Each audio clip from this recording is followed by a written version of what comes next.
आज प्रकाश भाइले होइन अनलाइनबाट सामान मगाएर रहेछन् होइन हामी के मगाएछौँ भन्ने कुरो त्यो अब हेर्दैछौँ युनिक चिज छ भाइ युनिक चिज हाम्रो ट्रिपल स्ट्यान्ड हो जो कि हाम्रो दिपक सरले मगाएको यसरी आएको छ स्ट्यान्ड विथ रिङ लाइट सहित आएको छ यो चाहिँ डबल मोबाइल होल्डिङ सिस्टम हो डबल वाल अनबक्सिङ हुँदैछ यो चाहिँ सायद स्ट्यान्ड होला यो रिङ लाइट हो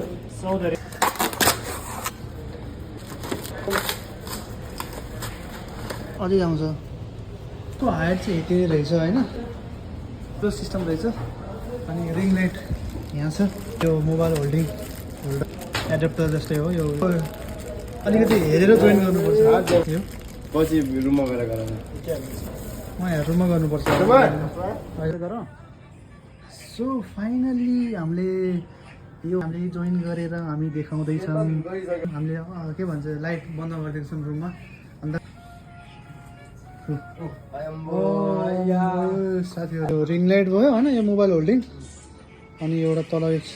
यसको चाहिँ एडाप्टर यो बिचको भयो होइन रिङ लाइटलाई जोडेको छ अनि अर्को एउटा यहाँ छ एक्स्ट्रा यो भयो अनि यो चाहिँ लाइट अपरेटिङ सिस्टम भनौँ न अपरेटिङ दामी डबल सिस्टम दियो मलाई सही लागेको चाहिँ अलिक बढी नै भयो यो र यो सेमसेम देखियो त किन सानो र ठुलो यसमा बडा खतरा कम्बिनेसन बनाइदियो